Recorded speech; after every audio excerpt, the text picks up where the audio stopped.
The art of writing a story comes in numerous stages and drafts, including the pitch, the logline, the synopsis, and then the script. But in any of those stages, those stories are constantly rewritten and refined to potentially make a truly fascinating end product. And the legendary tale of The Legend of Zelda Ocarina of Time is no different. And so today on Cut Content, we explore the original beta story of The Legend of Zelda Ocarina of Time. Before we begin, please hit the subscribe button and hit the notification bell too to further support us and keep creating new videos. Now, the beta story of Zelda 64 was, luckily for us, released to the public in 1997 via the Nintendo website and an issue of Nintendo Power.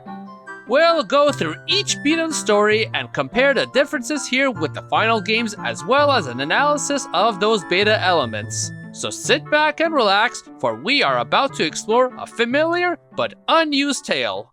Link is preparing for his coming-of-age ceremony, in which he will receive a guardian spirit.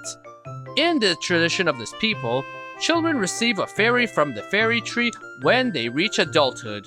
This fairy becomes a person's lifelong familiar. The fairy accompanies the youthful adventurer seeking his or her fortune in the maze-like forest or in the lands beyond. So already, a few things are very different. First off, based on that screenshot accompanying the story on the Nintendo website, it being 1997 as well, it appears to be from the third stage of development, which had a HUD that was similar to the final games but in a different style. During this stage, only adult Link was around and no child Link, and this fits very well here, as this was supposed to be a coming-of-age story, where Link, who is just turning into an adult, is supposed to receive a fairy as a gift from the fairy tree, the original name of the Great Deku Tree, as explained here, as opposed to Link just being a child without a fairy and was just given one for a task. But the other thing here is a reference to Link's people. In Ocarina of Time's released game, Link's people at the start of the game are the Kokiri people, who are all these childlike beings who never grow up. But in this stage, these people would all be capable of growing up. The only thing it doesn't tell us is if these people were Hylians just living near the forest with this tradition, or a whole separate people. Moving onwards, Link's ceremony, however, is not destined to be a happy one. The fairy tree, source of the guardian spirits, is captured by a strange creature from the depths of the forest. Link is able to locate his guardian spirit, Navi, and with her help, slay the creature. However, in the process, the fairy tree is grievously damaged. As its life force ebbs, the fairy tree speaks the word that will shape Link's destiny. Do not allow the thief Ganondorf to capture the Triforce. The tree mystically communicates, "Oh, brave one, you must take the sacred stone to a wise man." This part is actually largely the same as the final games, down to a creature quote-unquote capturing the Great Deku Tree and proceeding to kill him. But still, some minor and major differences exist here. By this description, it seems Link has to actually search and find Navi in order to go on and try to save the Great Deku Tree, as opposed to the final game where Navi searches for Link off the bat. The other major piece of difference is how the Great Deku Tree says to take the sacred stone to a wise man. Who was this wise man? Because in the final game, he was told to just go and see Princess Zelda. Could it be that, like in Link to the Past, a sage lives off in a remote location that Link was to visit with the stone? By that logic, it is possible that the sage Rauru could have been a contender of someone you were to visit early in the game. But what would he have done with the sacred stone? We'll get to that shortly. Continuing on, Ganondorf was infamous throughout the land for his evil practices as the King of Thieves. He lusted for the power of the Triforce and searched throughout Hyrule for its resting place, most recently plunging into the forest of Link's people. Link knew he was in danger should Ganondorf find him. He took the sacred stone from the fairy tree and set out for Hyrule Castle, the capital of the Hyrulean people. Again, pretty largely the same here, everything from Ganondorf's pursuit of the Triforce to taking the sacred stone to Hyrule Castle. However, there is one contradictory flaw we are seeing here, and it's that Link is to go straight to Hyrule Castle. Earlier, the Deku Tree told him to visit an old man, and I was theorizing maybe the wise man was stationed off somewhere, but here he instead goes to Hyrule Castle. So I have two theories here, in that either Link visits the old man, is told to visit Princess Zelda as such, or the old man resides within Hyrule Castle itself, and he needs to visit him as such. Continuing on, upon entering the castle, Link is welcomed by the young Princess Zelda, a woman of the Hyrulean royal family, about the same age as he. She is well aware of the crisis facing the land of Hyrule. Zelda relates further details about the Triforce's hiding place, telling Link that he needs to find the 3 sacred stones that fit into the magical ocarina, which serves as the key to the hidden realm. Link races with the evil Ganondorf to find the sacred stones, and the hiding place of the Triforce is on. To no surprise here, Zelda would of course be an adult here like Link, as they are supposed to be the same age here too. But going back to that wise man, he isn't mentioned anywhere, and Zelda supposedly already knew everything that was going on, much like the released games version. At this stage, it's either Link visiting the wise man before hitting up Hyrule Castle as I mentioned earlier, or the wise man is nowhere to be seen when entering Hyrule Castle, and instead Zelda appears and greets Link with his task. Now, the other interesting bit is how the sacred stones are to be fitted into the magical ocarina. It's not called the Ocarina of Time yet, possibly because the time travel mechanic wasn't implemented, and so the ocarina instead had a different magical property. We do see in many beta screenshots of the sacred stones being fitted into the ocarina too. In fact, this only clarifies it. I imagine they would be fitted in, and with a song would open the door to the Master Sword and the Hidden Realm, as it was called in that version of the story. And wrapping up the story, Zelda 64 tells the story of an earlier age of Hyrule, when Ganon was merely known as the King of Thieves, and not the powerful creature of evil he becomes in the other Legend of Zelda adventures. Which, since the last console game was A Link to the Past, this is no surprise why they mentioned that this Ganondorf will be different, and also that this game will be a prequel. But this is as far as the story goes. So what does that mean? Well, either they wanted to only share a piece of the story, or they really didn't have much more done than this. And I can believe the latter part a bit more. As I have stated, the 3rd stage of development didn't have Child Link implemented yet. And that wouldn't be until the 4th stage actually, where they would have him implemented along with the time travel mechanic. But why did they do that even? A theory I have is that they may have not known what to do after the sacred stones were collected. Story beats are in many ways similar to the final games too, but with some major differences still, so it can be presumed that like in the original game, Ganon would take over Hyrule Castle and the nation of Hyrule as well.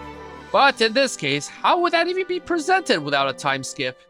Ganondorf taking over and just sitting there with maybe a large barrier around doing nothing while the rest of Hyrule is living their merry lives? Oh wait, that was the plot of Twilight Princess! I did mention on multiple occasions that Twilight Princess does take a lot of inspiration from the beta stages of Ocarina of Time, as previously confirmed in an interview by Miyamoto and Onuma. But say if this story was actually the story that they were gonna go with, Hyrule would never be destroyed. At most, you would maybe see Ganondorf's forces taking siege of areas and taking them over, but never actually see Hyrule in smoke like the original game presented. Link theoretically could still visit the temples to awaken the 7 stages and finish Ganondorf, and it'd be a complete story still. But when you look at all that, it's kind of a step backwards from A Link to the Past actually. A Link to the Past sent you in a completely different world known as the Dark Realm after collecting the 3 key items, so you wouldn't just be accessing the dungeons that were there the whole time, but rather in a different place that showed off in full force what Ganondorf's heart created when he touched the Triforce. This may in fact be the very reason they decide to backpedal and again show the evil of Ganondorf in the form of a time skip by turning Link into a child at the start of the game and making his people permanent children alongside him. I imagine not doing this would keep it from outpacing A Link to the Past, which may have been something they indeed wanted to surpass at the time in every ways possible. Alternatively, it is possible that they wanted to create another Dark World again, but it might have ended up being a little too similar to A Link to the Past then, and therefore we got another world in the form of a time skip, which of course ended up becoming its own world when the timeline split anyways, but we're not opening that can of worms today. Now I mentioned that this was the story during stage 3, and that's the thing. It was the third stage, meaning during stage 1 and 2, it might have had a vastly different story. We know the Great Deku Tree was still around back then too, based on footage and images for one, and the only town we ever saw was the Hyrule Market Town, which may have in fact even been the original place Link's people lived in. In fact, I have previously theorized that the Beta Lost Woods from those early stages likely connected to the Great Deku Tree as well. Well, if you do actually take the screenshot of the Lost Woods, drastically increase the blacks, you see these castle walls. And I theorized it could have even been the beta structure found in the Giga Leak, which likely contains Hyrule Castle and even Castletown considering its large size, like the original screenshot, and the castle spire that you see in town. Meaning, maybe Link started in this town, went through the Lost Woods to the Great Deku Tree to get his fairy back then. In fact, maybe the castle walls were all along a big hub zone at one point, much like the way Clocktown was in Majora's Mask. And this might have been the first dungeon it led you to. Especially it being originally planned on the 64DD, the expanded power would in fact load whole areas this big, and the story may have progressed with Hyrule Market Town as its hub zone. But while this is an idea of what the story of Stage 1 and 2 could have been, nothing was ever released by Nintendo at that time to tell us. In fact, the story may have not even existed, and they were just simply building a world first before making a story, as it was a very experimental 2 stages. But thanks to finding more story content courtesy of being left over on an F-Zero development cart, we now have a solid idea of another iteration of the beta story. However, this time the story we have is during stage 4 of development when Child Link was implemented, and yes, it's quite different from the final story. Utilizing the text found in the leak, I've put together what is the story for this stage of development. So once again, sit back and relax for we are about to explore a familiar but unused tale. Our story starts off in the Kokiri Forest, where Link, who is a child, is in the midst of a Kokiri tradition known as the Fairy Inheritance Day, where the Kokiri people visit the Great Deku Tree to receive their own personal fairy for life. Already a major difference, since originally they were all born with the fairy right away, with Link only lacking one cause he wasn't a Kokiri. And based on this text found, the Fairy Inheritance is a ceremony in which we Kokiri receive a fairy from the Great Deku Tree. The fairies we're given will help us in all kinds of ways until we become adults. It would indicate that Kokiris do also grow up at this stage too. In fact, if we put this together with an old interview by Miyamoto, provided to me by Game Over Jesse, he states, Link is a child of a race of elves called the Kokiri.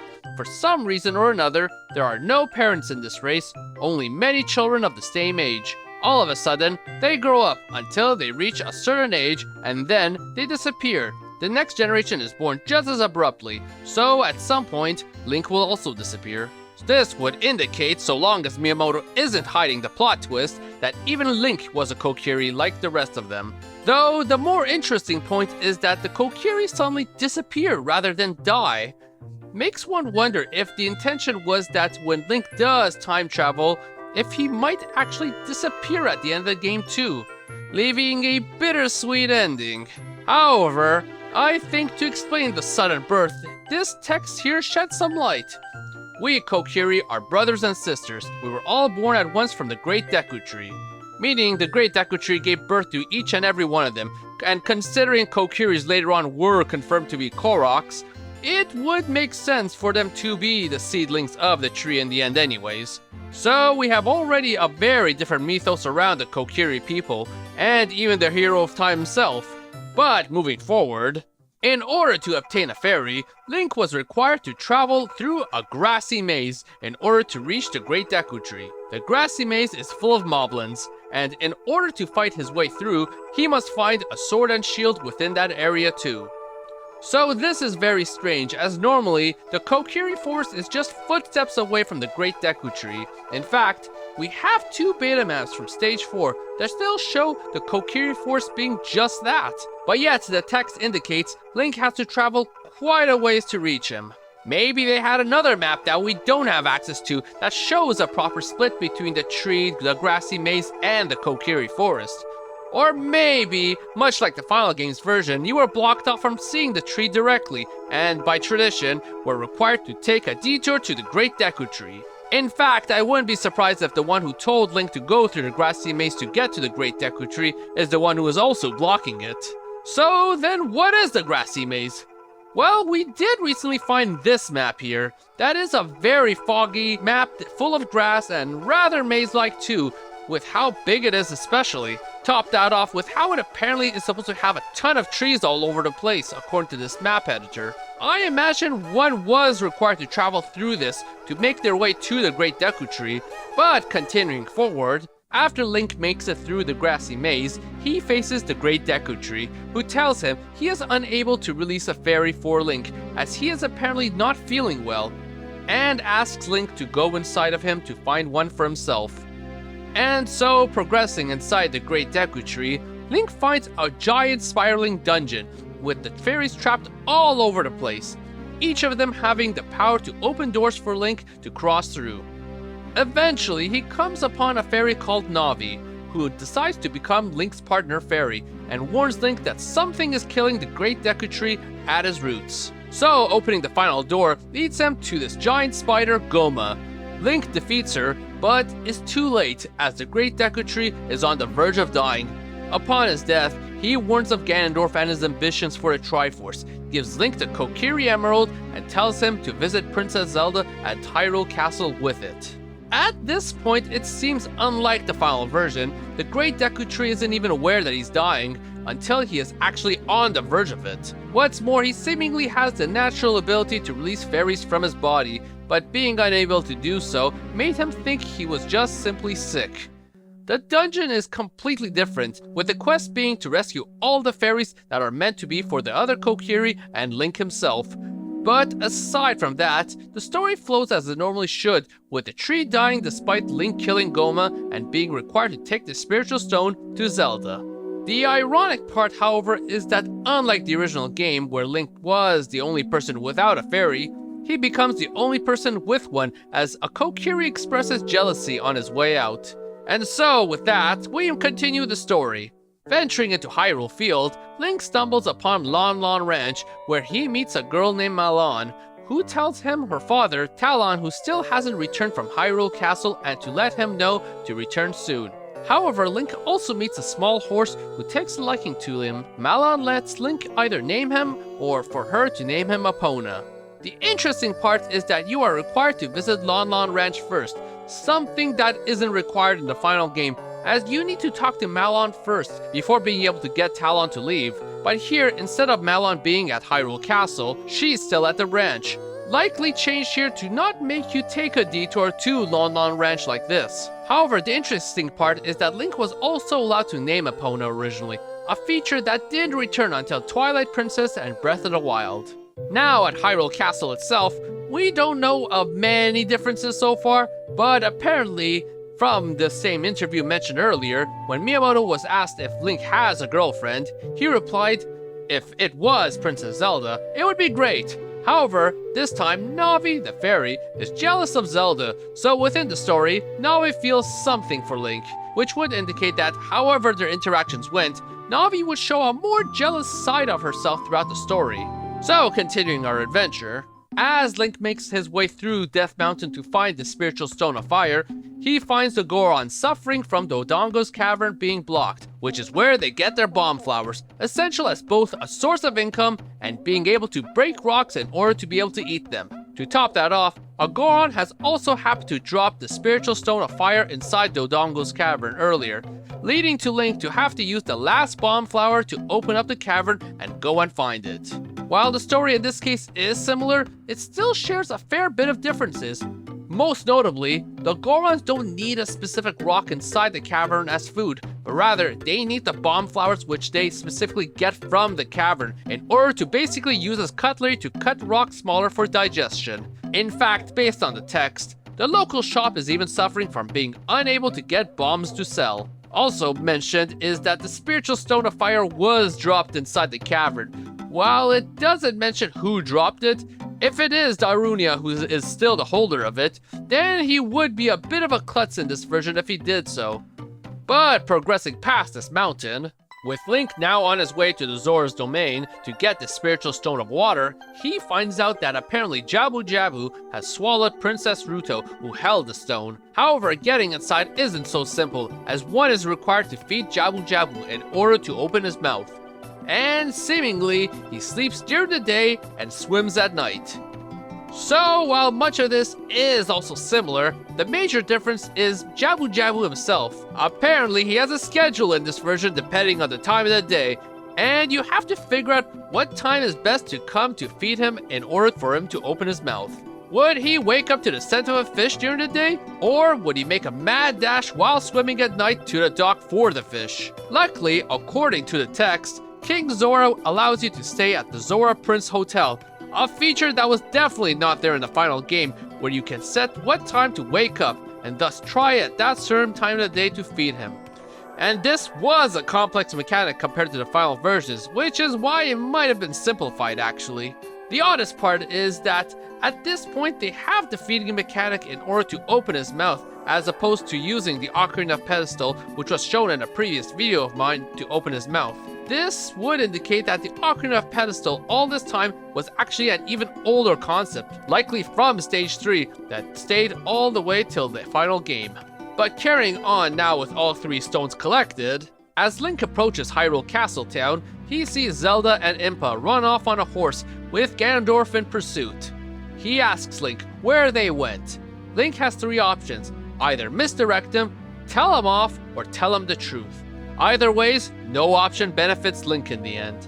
While similar here, the interesting part is this, that when Ganondorf asks Link where Zelda and Impa went, you are given a choice of how to answer, which goes, who cares? Straight on ahead. It turned and went left. If you answer with who cares, or it turned and went left, Ganondorf says, heh heh, you're a stupid boy for defying me. Pathetic fool! You better remember my name. This world will soon be all mine, the Gerudo King of Thieves, Ganondorf. However, if you tell the truth with straight ahead, you're an honest one, kid. Which really shows how cynical you could have been originally. And continuing on with the Temple of Time, once Link returns to the Temple of Time with the Ocarina of Time, he sees a musical score engraved on the altar where the spiritual stones normally go. The song is the Prelude of Light. Once the 3 stones are placed and the song is played, the door of time opens for Link to enter. Instead of the Song of Time, it seems the Prelude of Light is what Link would have attained and played at the altar itself, rather than see a vision of Zelda who tells him how to play the Song of Time. I imagine this might have been a carryover from Stage 3, when the time travel mechanic wasn't still a thing, and so later they went and made the song related to time just for the occasion here, while the Prelude of Light became a quick warp for the Temple of Time. But aside from that, this covers the child story. Did we this time get more on the adult side? Yes, we did, but it's a lot more brief compared to the more developed section. Once Link returns to the Temple of Time 7 years into the future, the door of time shuts on him and the spiritual stones lose their power. In order to restore them, Link needs to complete the Wind, Fire, and Ice Temple before he can go back in time. This was a mechanic which we even have some really old beta footage showing all of them colorless even. In fact, we even have some leftover cutscenes in the data showing a close-up of each of the recovered spiritual stones, and then cutting to an associated cutscene after completing the said temple.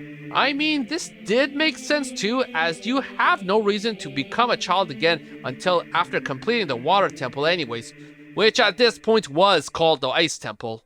But aside from that story beat, the text starts to run dry, as I imagine the rest of the game wasn't so developed yet.